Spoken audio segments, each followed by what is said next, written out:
오늘 주식시장 3대 지수 세차게 내리 꽂았습니다. 나스닥 2% 중반까지 빠졌어요. 나스닥 같은 경우에는. 오히려 스몰캡이 나스닥보다 좀 덜 빠졌습니다. 어제 유럽장이 조금 버텨주는 것 같더니 어제 아시아장 뭐 그렇게 나쁘진 않았거든요. 뭐 우리나라 같은 경우는 좀 힘을 빼고 계속 힘을 내고 있는데, 우리나라 같은 경우에는 그 반대 매매 때문에 시장이 요동치고 있다고 하는 보도들이 계속 나오고 있어서, 그러니까 신용을 땡겨서 주식 투자한 다음에 그거 관련해 가지고 손실 나면서 그 반대 매매로 강제 매매들이 나오고 있다. 뭐 영풍재지든가요? 뭐 얘기도 나오고 있고, 카카오 또 난리치고 있죠. 그래서 우리나라 시장은 지금 안 좋은 상황이고, 중국은 최근 지표가 약간 좋게 나온 것 때문에 반등하고 있긴 한데 추세적으로는 모두 다 지금 깨지고 있는 상황입니다. 미국장 보면 한 이틀간 그나마 뭔가 좀 반등하나라고 보더니 하룻밤에 밀려버렸고, 제가 이제 그 얘기는 드렸잖아요. 이스라엘 하마스 전쟁 때문에 그 실적 발표 시즌이 다 묻혀서 뭉개질 수도 있다는 얘기를 드렸는데, 지금 그런 패턴으로 가고 있는 것 같아요. 어닝 시즌 이거 보면 메타, 뭐 알파벳, 마이크로소프트, 알파벳, 비자, 뭐 오늘 나온 메타, 뭐 이렇게 상위 레벨에 있는 애들이 실적 발표가 괜찮게 나왔거든요. 근데 이거 지금 미국의 시가총액 기준으로 나열한 거거든요. 쭉 나열했는데, 나열한 거 보면 오늘 빠진 게 여기 올라간 게 하나밖에 없어요. 마이크로소프트 이외에는 다 빠졌습니다. 지금 구글 같은 경우는 큰 폭으로 빠졌고, 음, 그리고 요게 그 코이핀 관련돼서 오늘 섹타의 움직임인데, 커뮤니케이션이 대규모로 빠졌고, 구글 쪽이 아마 여기 있을 겁니다. 그리고 이제 유틸리티나 그다음에 필수 소재 이런 것들이 상단에서 좀 상대적으로 버티고 있는 전형적인 주식시장 약세에서 보이는, 여기 보면 이제 나스닥 100이 더 많이 빠지고 S&P 500 상대적으로 덜 빠지고, 민감주 빠지고 있죠. 부동산 관련된 것도 좀 상당히 많이 빠졌네요. 이 시장 자체가 그렇게 좋은 편은 아닙니다. 아, 오늘 뭐 여러 가지 얘기가 나왔는데, 알파벳이 많이 빠진 이유는, 그러니까 구글이 많이 빠진 이유는 클라우드 매출 관련해서 추정치보다 낮게 나왔기 때문이다라는 얘기를 하고 있거든요. 그런데 이제 그 구글 강세론자 같은 경우에는 클라우드 매출이 11% 정도밖에 안 되기 때문에, 너무 시장 이 클라우드 때문에 구글의 그 주가가 이렇게 흔들리는 건 너무 크다, 이제 그렇게 강세론자들이 말을 하고 있다는 겁니다. 그에 비해서 이제 마이크로소프트 같은 경우에는 클라우드 쪽에 성장이 계속 지속되면서 강력하게 주식시장이, 그러니까 실적이 괜찮게 나오는 뭐 이런 형태로 움직이고 있다.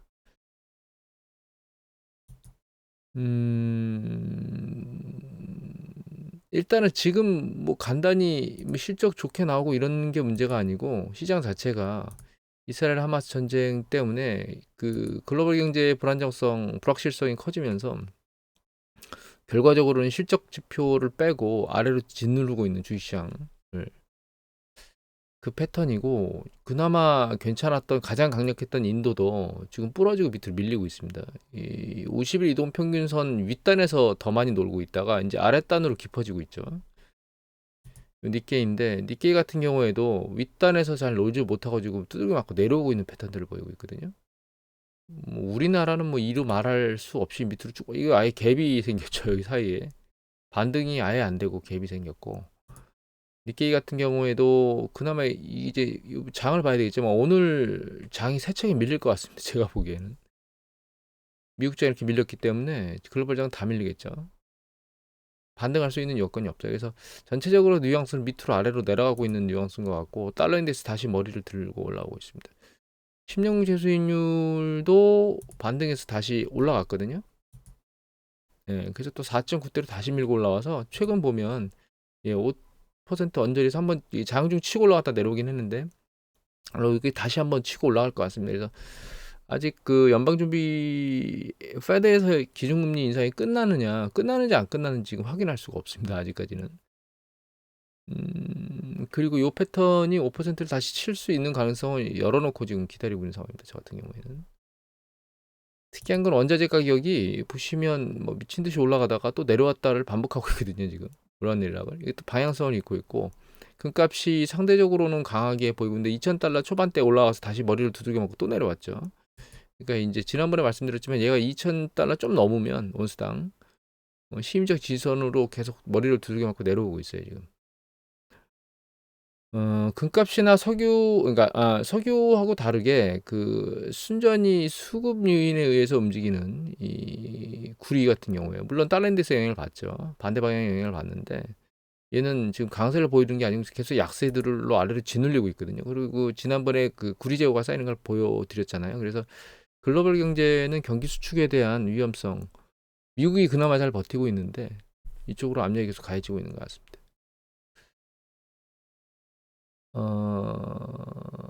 그리고 그 뒤에 이제 기사 보도 보면 채권 수익률이 이렇게 올라간 게 그 미국 기사, 지금 여기는 안 나왔는데 여기는 지금 안 빠져 있는데 요 전에 그 이전 새벽에 제가 여기 국채 수익률이 GDP 성장률이 높게 나올 걸 생각하고 올라갔다는 얘기 이외에 그 주택 시장에서 이 매매, 그러니까 여기 신규 주택 판매가 있거든요. 요게 괜찮게 나오면서 올라갔다는 얘기도 같이 겸해서 채권 수익률 얘기가 나왔는데 주택 매매를 보면 이 그 신규 주택 판매 추세적으로 올라오고 있지만 이 기존 주택 판매는 추세적으로 내려오고 있습니다. 혼재된 상황이고 이것만 보면 그 방향성 예측이 좀 녹록하진 않은데 여기 보면 여기 진로우거든요. 진로우에 그 미국 주택 시장 이해하는 거를 좀 보여드리면 이게 주택시장 가격입니다. 얘가 가격인데 올라왔다가 이게 약간 둔화되고 있죠. 파란 건 이동평균선이에요. 약간 둔화되고 있죠. 그죠? 그 다음에 이게 뭐냐면 요거는 팔겠다고 올려놓은 주택가격인 거고 이거는 팔린 주택가격인 거예요. 그러니까 이 상대적으로 요게 팔겠다 올려놓은 것보다 팔린 게 이렇게 갭이 줄면 강세로 근접하고 있는 거지만 이게 지금 갭이 조금씩 여기 이 이후에 벌어지고 있거든요. 점점. 그리고 가격단도 내려오고 있어요. 지금 팔리는 게. 그래서 주택 시장이 지금 끝물 가고 있는 거 아닌가. 이거 좀 더 볼까요? 여기 보시면 이건 뭐냐 하면 잠정적으로 팔리지 않고 팔리지 않고 좀 기다리고 있는 뭐 그런 것들, 그런 물량인데 얘가 위로 이렇게 날짜 수가 올라간다는 얘기는 여기 보시면 이런 얘기가 나오죠. 예. 바이어가 좀 더 할인돼서 뭐 구매할 수 있는 그런 파워가 생기는 거예요. 이게 늘어나면. 그래서 이게 줄어들어서 다시 패턴을 보면 윗방향으로 올라오고 있죠. 바닥이 낮아지고 위가 올라오고 있습니다. 지금 올라오고 있는 과정 중이고 요거는 뭐냐면 재고물량입니다. 재고 쌓이고 있죠. 지금 전체 재고. 요거 같은 경우는 뭐냐면 팔려고 내는 것 중에 컷한 거예요. 가격을. 그러니까 내가 팔겠다고 가격을 내리는 거죠. 점점 좀 비율이 높아지고 있죠. 지금 바닥이 높아지고 있고 윗단으로 지금 다시 올라가고 있고. 그러니까 결과적으로는 지금은 매수 우위 시장으로 좀 돌아간 것 같아요. 미국 시장이 매도 우위가 아니고 매수 우위로 좀 돌아간 것 같습니다. 그리고 뭐 이거는 뭐 재고 물량이고 요 검은 게 판매인데 판매가 이제 올라가다가 살짝씩 내려가고 이 검은색입니다. 조금씩 내려가는 개념을 보이고 있고 추세적으로는 이거 재고는 쌓이고 있죠. 이거는 지금 주택 전체의 그 판매자 그다음에 이제 재고 그다음에 가격 뭐 이런 움직임이고요. 요거는 뭐냐면 똑같이 진로에서 나오는 건데 이제 그 여유가 있는지 없는지 그건데 가끔 제가 말씀드렸던 것처럼 요거 같은 경우는 렌트거든요. 렌트. 그래서 여기 보면 이제 신규로 렌트를 구하는 그 구매자들이 부담하는 비율인데 그게 이제 자기 그 소득 대비 31%가 넘은 상황이고 요거는 뭐냐면 신규로 주택을 구매하는데 계약금을 3% 내는 사람, 그다음에 10% 내는 사람, 20% 내는 사람을 이해를 하시면 됩니다. 그러니까 20% 내는 사람은 밑에 있죠, 여기. 그다음에 이게 10%고 이게 이제 3%거든요. 그런데 이 다운 페이먼트를 줄여 놓은 거예요. 다운 페이먼트 계약금을.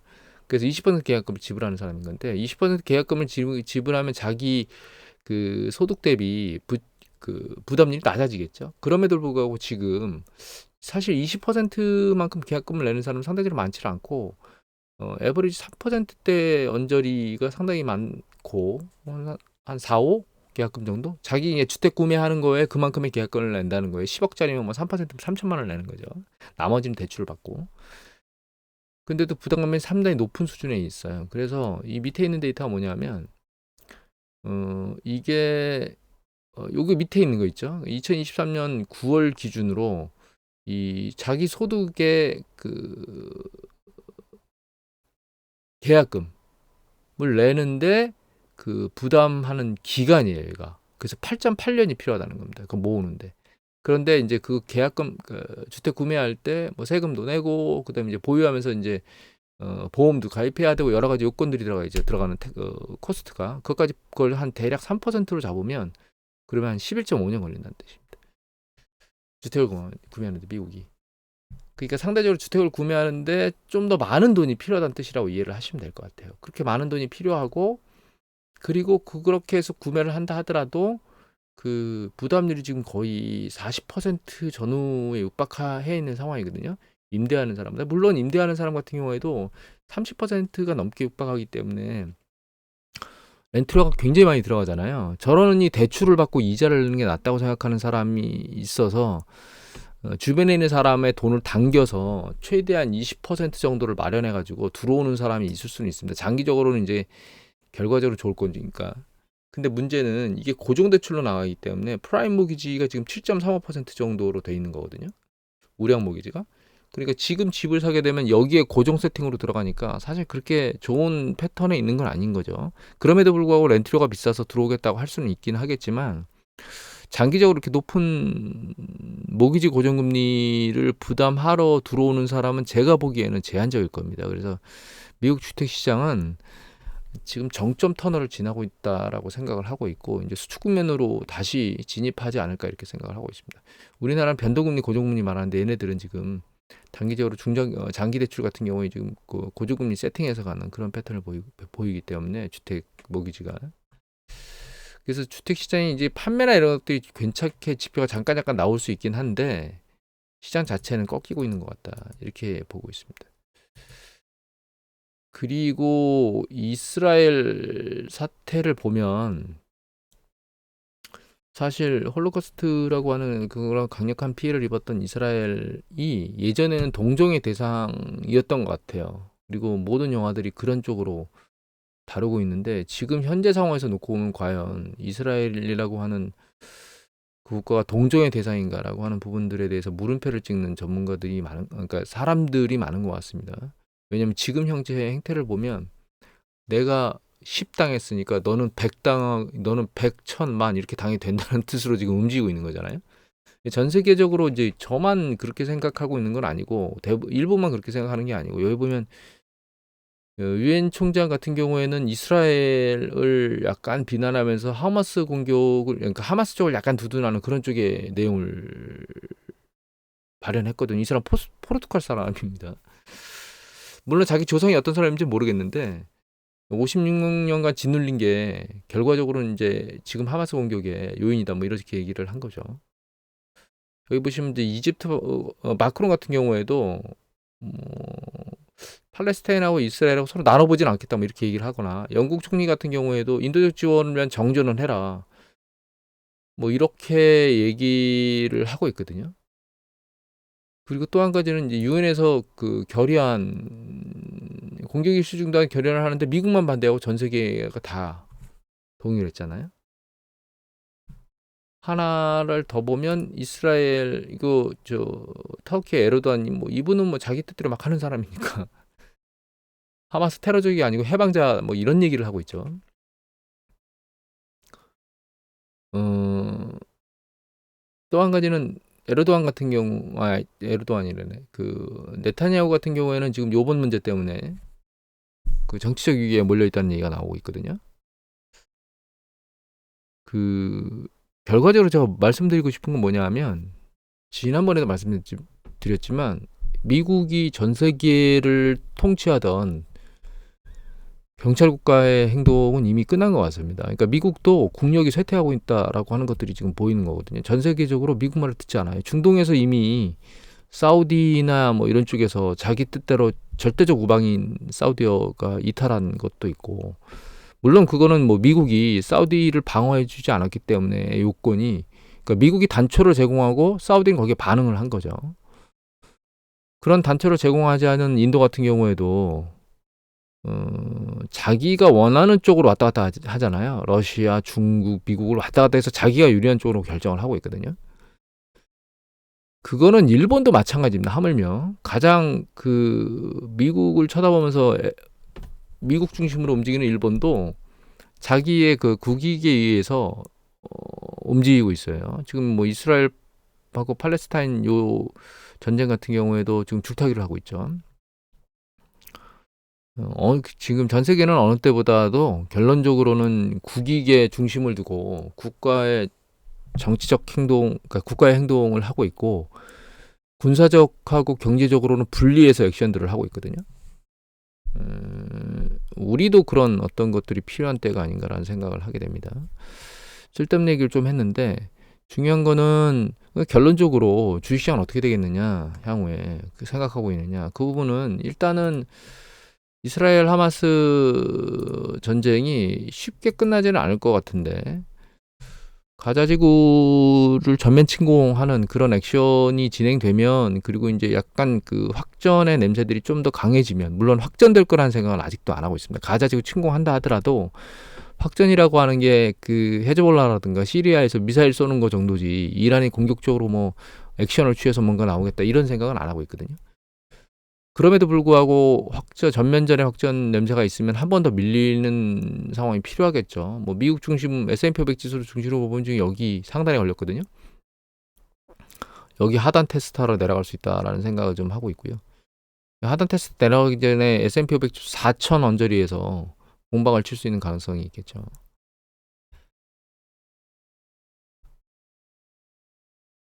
요거보다 더 이제 그게 끝나고 나면 결론적으로는 이제 미국의 경기 침체와 관련된 것 그리고 이제 물가 상승률 나오는 거에 따라서 기준금리 인상에 대한 부분이 감안되면서 움직일 건데 기준금리 인상에 대한 부분은 일정 부분은 이미 조정을 받았기 때문에 가만히 돼서 그게 나온다고 해서 큰 충격을 받겠느냐 그렇지는 않을 것 같습니다. 다만 향후에 이 부분이 좀 우리가 모니터링을 해야 될 부분인데 여기 보시면 이게 10년 국채 수익률하고 3개월 국채 수익률 그다음에 10년 국채 수익률하고 2년 국채 수익률의 스프레드예요. 기간 스프레드거든요. 그런데 역사적으로 굉장히 오랜 기간 동안 이 두 개의 스프레드가 역전됐다가 그러니까 장단기 금리가 역전된 거죠. 역전됐다가 다시 정상화됐을 때 여기 정상화된 거죠. 이 두 개 다.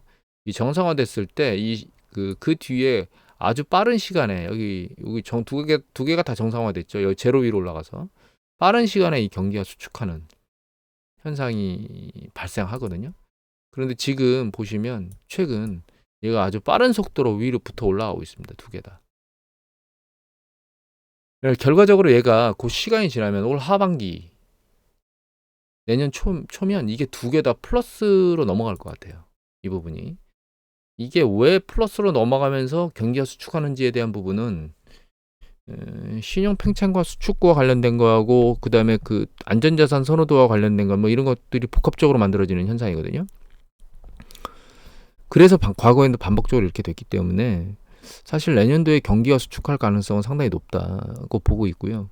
그것에 따라서 주식시장은 일정 부분의 조정 강도를 유지하게 될 겁니다. 다만 이 조정 강도가 어느 정도 될지는 그게 소프트 랜딩으로 끝날 거냐 하드 랜딩으로 끝날 거냐에 대한 것으로 넘어가게 될 거고 상업부동산 문제 같은 경우에는 오피스 시설에 대한 상업부동산 문제 이외에 공장이라든가 공장 창고 혹은 뭐 리테일 세일 소매 판매와 관련된 뭐 시설이라든가 멀티 패밀리 다가구 주택 하는 임대주택이라든가 이런 쪽에 있는 상황은 그렇게 심각한 상황은 아니에요. 그래서 오피스 쪽이 상황이 심각한 상황인데 아직은 잘 터지고 있지 않고 터질 가능성이 없다라고 볼 수는 없는데 그렇다고 높다라고 얘기하기도 상당히 애매모호한 상황이기 때문에 소프트 랜딩의 가능성은 충분히 존재한다 이렇게 봐야 될 것 같아요. 그래서 주식시장이 내년도에 이제 경제 지표나 이런 거 나올 때 어느 정도 밀지에 대해서는 좀 상황을 보긴 해야 되겠는데 실제로 많이 내려간다 그러면 지난번에 터치했던 이연저리 바닥까지 내려가면 상대적으로 굉장히 많이 내려간다라고 인지를 해야 될 것 같다. 지금 상황에서는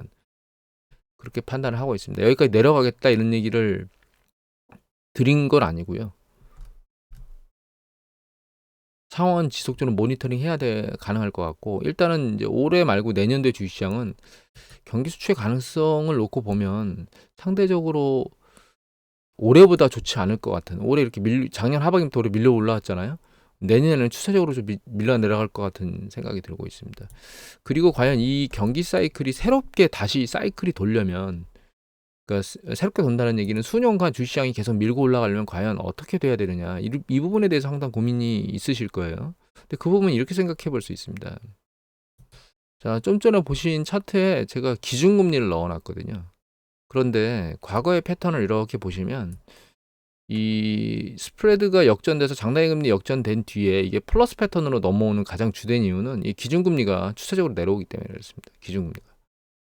그러니까 지금 이 위기 상황이 경기 수축이 끝나려면 기준금리가 일정폭 내려와줘서 시장에서 지금 작동하고 있는 그 차익금리, 상당히 높은 차익금리에 대한 압박이 줄어들어야만 경기 사이클이 다시 돌 수 있을 겁니다. 그래서 결과적으로 우리가 주식시장이 상당히 장기적으로 추세적으로 수년간 오를 수 있겠다라고 하는 생각을 하고 안심하고 주식시장이 밀려 들어가려면 결과적으로 연준이 일정 부분의 금리 폭을 상당히 내려줘야만 그 사이클이 가능하다, 이렇게 이해를 하시면 될 것 같아요. 오늘은 이것으로 마치도록 하겠습니다.